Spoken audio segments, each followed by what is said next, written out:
온라인 유통을 하려면 갖춰야 할 것. 크게 세 개예요. 심플해요. 사업자 있어야 되고, 팔 상품 있어야 되고, 팔 곳 있어야 돼요. 심플한데 이게 많이 어렵더라고. 진짜 많이 어렵더라고요. 사업자 많아요. 사업자 등록해야 되고, 부가 인허가 있어야 되고, 사업자 통장도 개설해야 되는데, 처음 창업하시는 분들은 여기서부터 막 헷갈리기 시작하잖아요. 그렇죠? 일단 사업자 등록하라 그랬더니 일반, 간이, 법인 뭐 세 가지 중에 선택지가 있어요. 근데 법인 설립하셨죠? 법인 설립하셨고, 일반 과세, 간이 아니고, 네. 간이, 일반. 어떤 차이가 있어요? 간이하고 일반하고는? 제일 기본적인 건 세금 방면에서 이제 부가세를 이제 내냐 안 내냐의 차이가 있고, 이제 세금 계산서를 이제 낼 수 있냐 없냐의 차이가 크게는 그렇게 두 가지로 알고 있어요. 그게 내 사업할 때 어떤 영향을 미쳐요? 일단 세금 계산서 방면에서 이제 공급처랑 이제 거래를 할 때 이제 아니면은 이제 이제 판매자가 대량으로 구입할 시에는 이렇게 내가 직접 이제 세금 계산서를 떼줘야 되는데, 그런 경우를 이제 못 받을, 이제 주문을 받을 수 있는 것도 못 받는 경우가 간이라면 생기게 되죠. 그렇죠. 네. 근데 왜 간이가세를 낼까요? 이제 아무래도 처음 시작하시면은 조금이라도 돈을 안 내고 싶고, 이제 자금을 이제 조금 덜 적게 시작하고 싶으시다고 저도 그랬고, 그렇게 이제 시작하고 싶으시니까 그렇게 간이를 내지 않을까 생각해요. 어떤 돈을 덜 내죠? 그러니까 부가세를 한번 뭐 신고하고, 그럼 뭐 절차를 한 번 더 이제 복잡하다고 생각하셔서, 그러니까 처음 접하는 거다 보니까 그런 방면에서 조금 이제 부담스러워해서 간이를 신청하시지 않을까 생각해요. 어느 게 더 유리해요? 지금 와서는 일반, 모르겠어. 간이가 제한 그 매출이 있는데, 네. 그걸 목표로 하기에는 4,800만 원이면 두 달, 한 달이면 바로 넘어가 버리니까. 네, 그래서 굳이 의미가 없는. 근데 그렇죠. 간이가세자에서 일반 가세자로 전환이 되면 더 복잡한 게 있더라고요. 그 중간에 그 빈 공간에 대해서 그 다음 달까지 신고를 해야 되는. 네. 그래서 굳이 그런 걸 겪어야 될 이유가 있나. 그래서 저는 바로 이번에는 일반으로 냈고, 처음엔 저도 간이로 냈었어요. 제가 항상 처음 시작할 때 일반 과세로 좀 하라고 말씀을 드려요. 근데 말들을 진짜 안 들어. 그래서 왜 안 듣냐라고 했는데, 그 잘못된 상식 때문에 그래요. 물론 간이가세자는 1년에 한 번만 신고하기 때문에 편한 게 있어. 문제는 이제 부가세를 내고 안 내고 하는 부분인데, 간이는 세금계산서 발행이나 그 다음에 수취를 못하기 때문에 내가 마이너스 났을 때 환급을 못 받아요. 일반은 환급을 받아. 사업 초기에는 마이너스 나는 게 당연해요. 왜? 집기 사야지. 그 다음 매입해서 판매할 때 먼저 선 매입을 하잖아요. 그 다음에 상품을 팔아서 내가 돈을 회수를 하는 거잖아. 매입 부분에 대해서 내가 부가세 환급을 못 받는다니까. 이게 지금 제가 갖고 있는 사업자 중에 하나인데 쭉 없어요. 여기서 봐야 될 게 세금 계산서 발급분 50만 원이고요. 신용카드 현금 영수증 발급분이 1억 6,200이래요. 요거를 보셔야 되는 거야. 이게 어디서 나오는 거냐면 경감공제액이라고 하는 게 있어요. 자, 1억을 팔았어요. 우리가 그럼 일반적으로 매입 금액이 한 70% 정도 된다고 봅시다. 그럼 7천만 원 빠졌어. 그럼 3천만 원 남죠. 그죠? 여기서 뭐 집기사고 그 다음에 수수료 빼고 해서 우리가 매출이익이 한 20% 정도 난다고 생각을 해요. 한 2천만 원 정도 남았어. 그럼 이 2천만 원의 10% 정도를 부가세로 내는 거잖아요. 이 돈을 안 낸다고 생각을 하는 거잖아. 안 낼 수 있다라고 생각을 하는 거잖아요. 간이로. 간이로 한다라고 하면. 근데 아니라는 거지. 세법상 가져가게 돼 있어요. 걔네 계산식에 의해서 아예 없는 게 아니에요. 더 중요한 건 신용카드 정상적으로 우리가 일반 과세로 하게 되면 신용카드 및 매출 전표 등의 발행공제 1억 7,800만 원에서 얼마를 공제받냐면 189만 9천 원을 공제를 받아요. 내야 될 부가세는 여기 180만 원, 어디 가서 180 몇만 원이에요. 그래서 납부해야 될 세금은 빵원이에요. 납부해야 될 게. 온라인 유통은 95% 이상이 신용카드 아니면 현금 영수증 발급뿐이에요. 거의 99%라고 보는 게 맞죠. 여기에 이 세법에 따라 다른데 지금은 아마 한 1.3% 정도를 공제해버려요. 내야 될 부가세에서. 그러니까 요 표처럼 빵원이 되는 거예요. 낼 세금이 없는 거야. 그러면 간이가세하고 일반 가세하고 차이점은? 부가세를 신고하냐 안 하냐. 그치, 한 번. 근데 대신 내가 대량 판매의 매출 기회를 잃어버리지. 네. 그러니까 더 손해라는 거예요. 그냥 우리가 뭐 소소하게 뭐 4,800만 원 1년 동안 팔려고 사업하는 거 아니잖아. 네. 부업이 아니잖아요. 그러니까 그냥 아까 얘기했지만 더 귀찮고 복잡한 부분이 있으니 한 번 신고 안 하는 것만큼의 복잡함이 있어요. 그러니 그냥 처음부터 일반가세로 가는 게 좀 더 편안하다. 매출도 올릴 수 있다. 이런 부분들도 좀 알아두면 주변에 혹시 창업하시는 분이 있다면 알려주셨으면 좋겠어요. 그러니까 부가 인허가 부분인데 통신 판매업 그냥 해야 되고 건강기능식품 필수적으로 하셔야 되고 의료기기 판매업을 받으실 수 있으면 받으세요. 근데 그건 사업장에 따라 조금. 그렇죠. 그러니까 사업장이 근린생활시설로 되어 있으면 의료기기 판매업, 축산물 판매업 허가를 받을 수 있어요. 그런 부분이 있어서 내 그 사업장을 얻을 때도 내 사업장의 건물이 뭔지를 좀 확인하셔야 돼요.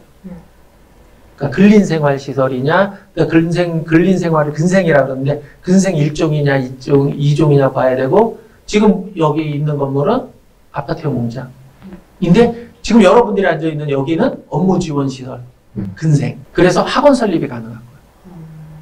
그 다음에 여기는 의료기기 판매업이나 축산물 판매업 다 가능한 거야. 이런 것도 계산을 해야 돼요. 나중에 그 사무실을 세팅하시거나 할 때 물어보세요, 좀. 안 물어봐. 나중에 사고 치고 나서 얘기해. 이게 네트워크야, 그죠? 물어보시라고. 제가 나름 20년 넘게 수많은 일들을 했기 때문에 도움을 드릴 수 있어요. 그 다음에 이제 또 물어보시는 게 화장품 팔 때 뭐 특별히 뭐 허가를 받아야 돼요, 뭐 이런 거 있어요? 허가를 받아야 되나요? 화장품이요? 네. 아니요, 판매는 상관없어요. 판매는 일반 판매는 상관이 없어요. 해외 제조. 거는 받아야 되던데요? 해외는 해외 그 수입 판매 뭐 이거가 있어요. 예, 이것도 아파트형 공장에서는 잘 안 내줘요. 저도 받느냐고 되게 힘들었어요. 주유는 전통주 판매업 허가가 있어야 되는데 이거 일반 판매는 안 돼. 일반 유통업자가 되는 게 아니라 제조 생산업자들이 주유 판매를 할 수 있어요. 이것도 간혹 헷갈려 하시는 거예요. 요거 말고 또 인허가를 받아야 될 게 뭐가 있을까요? 수입식품이라면 수입식품 판매업. 그렇지. 수입식품. 근데 일반 유통은 또 상관이 없어. 네. 일단 들어온 거 파는 거는. 네. 내가 수입할 때는 있어야 되는 거고. 또 다른 거. 특별히 없죠. 그리고 세 번째가 우리가 해야 될 게 사업자 통장 개설하는 거, 한도 제한 묶이는 거, 이거 푸는 거 있고, 한 푼이라도 아껴야 되니까 송금 수수료. 그거 꼭 보셔야 되는 거 있고, 신용카드나 체크카드 만들어 사업용 만들고, 홈택스에 등록 해야죠. 네. 요거까지 잊지 말고. 자, 온라인 유통 하려면 갖춰야 될 거 두 번째가 팔 상품 갖추는 건데, 이쪽 시장에 들어오는 게 제조사가 있고, 유통사가 있고, 초보 판매사가 있어. 우리는 초보 판매사 입장에서 하는 거고, 그러다 보니까 나는 아이템이 없어요. 뭐 이렇게 되죠. 내 상품을 안 갖고 있잖아요. 내가 상품이 없을 때 어떡하냐? 상품을 사입하는 방법이 있겠죠. 아주 전통적으로. 그리고 위탁도매라고 하는 거를 이용할 수도 있고, 구매 대행을 할 수도 있어요. 근데 저는 구매 대행을 처음부터 하는 걸 좀 권하지 않는다고 이야기를 해요. 상품이나 시장에 대해서 좀 이해하고 팔 상품, 안 팔 상품을 좀 구분한 이후에 구매 대행을 했으면 좋겠다. 왜? 구매 대행 아이템을 선정하기 되게 어렵고 잘못 고르면 그 짝퉁을 갖고 올 위험성이 있고 인허가 품목인데 안 하고 팔 수도 있어서 법적인 제재를 받을 가능성이 굉장히 높아요. 그러니까 그냥 위탁도매사는 어느 정도 필터링 된 거니까 이걸 가지고서 좀 팔다가 잘 팔리는 거를 구매 대행으로 갖고 오셔라. 그러면 그 상품을 구하는 법, 사입을 해야 되겠다. 내가 상품을 재고를 갖고 팔겠다라고 결심을 했을 때 우리 초보 판매자들이 상품을 구하는 법은 뭐냐면 여기 유통단지 다니는 거예요. 물론 뭐 좋은 가격에는 처음에는 못 사요. 그냥 소매가로 살 수밖에 없는데 그 다음에 제조사 컨택하는 방법이 있는데 의외로 많이 가능해요. 인터넷 쇼핑몰 서치를 해요. 딱 들어가서 보면 아이템이 작은 게 있어. 그 다음에 그 쇼핑몰 디자인 상태가 조금 허접해 보이는 데가 있는데 죄송합니다. 근데 아이템이 특정 아이템이 쫙 있어요. 그리고 이제 회사 속에 보면 제조하시는 분들이 쇼핑몰을 만들어 놓은 경우들이 있어요. 그런 데 전화하세요. 왜? 상설명까지 다 만들어져 있기 때문에 제가 좀 팔아보겠습니다 라고 하면 그냥 파세요. 근데 출고도 대신 해줄 수 있나요? 까지 물어보시는 거예요. 주문 너무 배송해 줄 수 있나요? 된다는 데도 있고 안 된다는 데도 있어요. 그럼 그냥 제가 현금 주고 사겠습니다. 이렇게 해서 들여놓고 파는데 생뚱맞은 거 하지 마셔라. 내 생각에 팔릴 것 같은 거 사지 마라.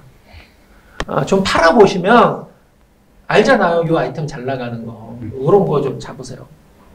건축, 뭐 박람회, 뭐 이런 거 있죠. 생활용품 박람회, 유아 아동용품 박람회. 이거 좀 다니시나요?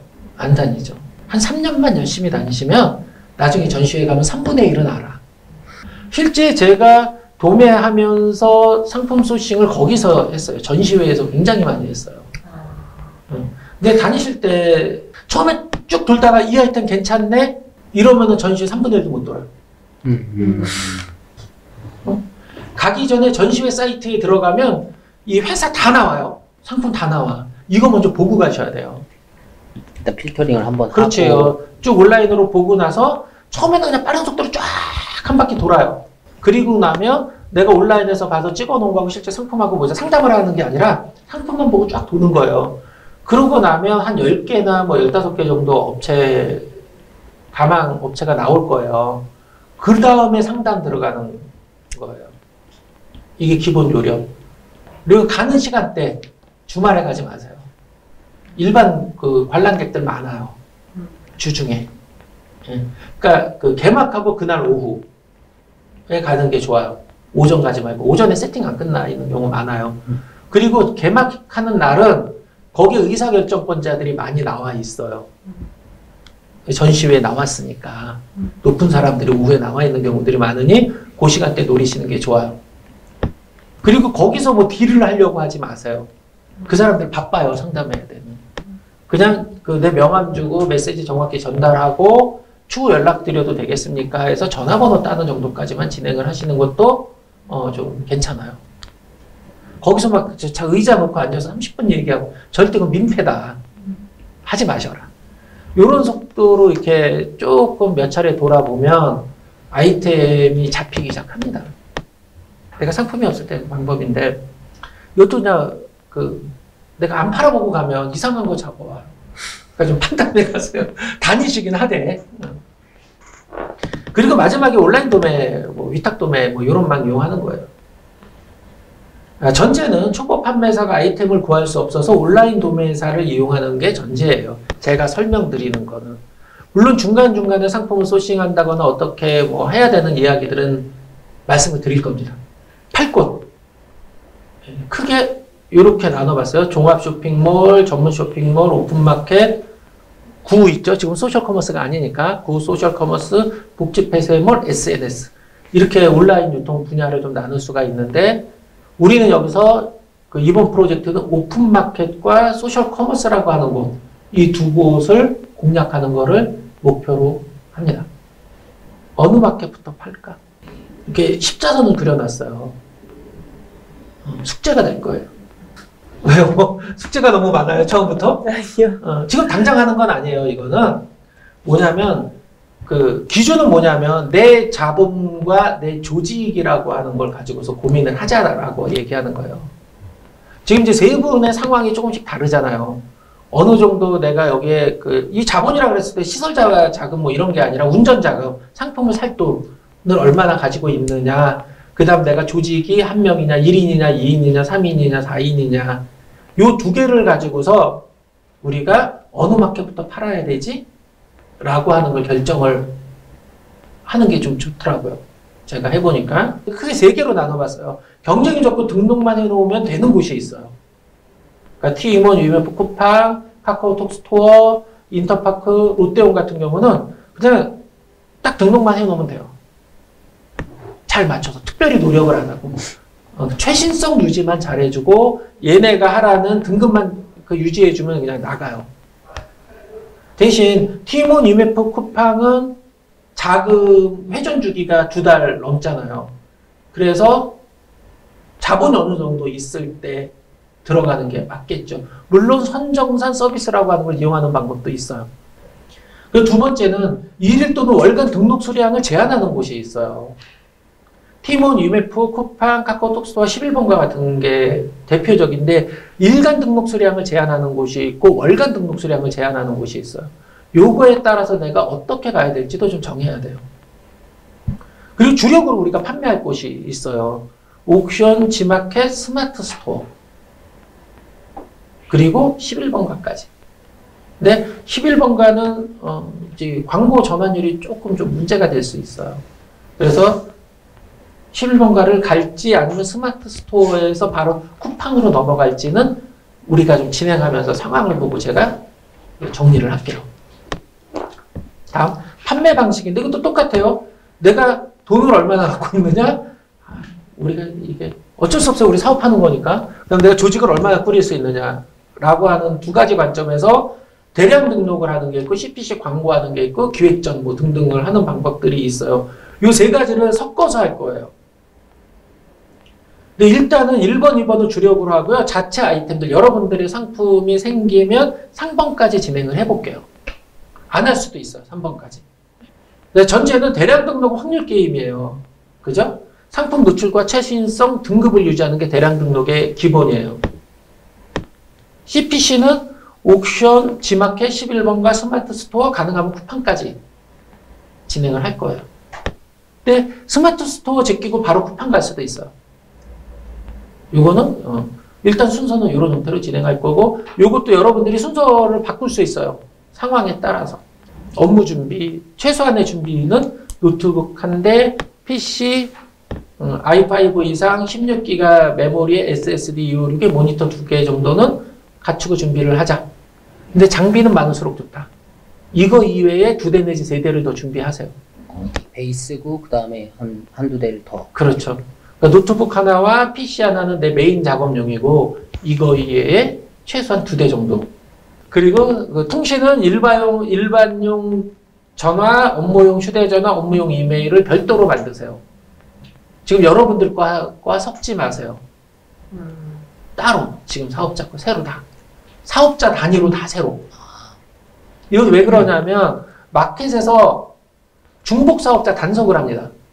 이때 보는 게 바로 요거예요. 전화번호, 휴대폰 번호, 이메일 주소, 그 다음에 출고지, 반품지 주소의 일치성을 봐요. 그래서 사업자 번호가 다르더라도 같은 사업자다 라고 해서 사업자 아이디를 날려버리는 수가 있어요. 그러니까 반드시 다 다르게 준비하셔야 됩니다. 과제. 사업 목표 방향, 실행계획 잡아오기 아까 말씀드렸어요. 오픈마켓 판매자 가입 조건, 가입 방법 조사하고 가입하기. 총 10개 마켓이에요. 다 가입해 오면 되나요? 다음 주까지? 그렇죠. 10개를 다요? 다 가입을 하면 일주일 동안 못하는 데도 있을 수 있을 거예요. 다음 시간은 더 지구하고 보고 진행하도록 하겠습니다. 다만 잘 쫓아오시고 우리가 잘 가면 정말 우리가 원하는 결과를 만들 수 있을 거라고 제가 약속드립니다.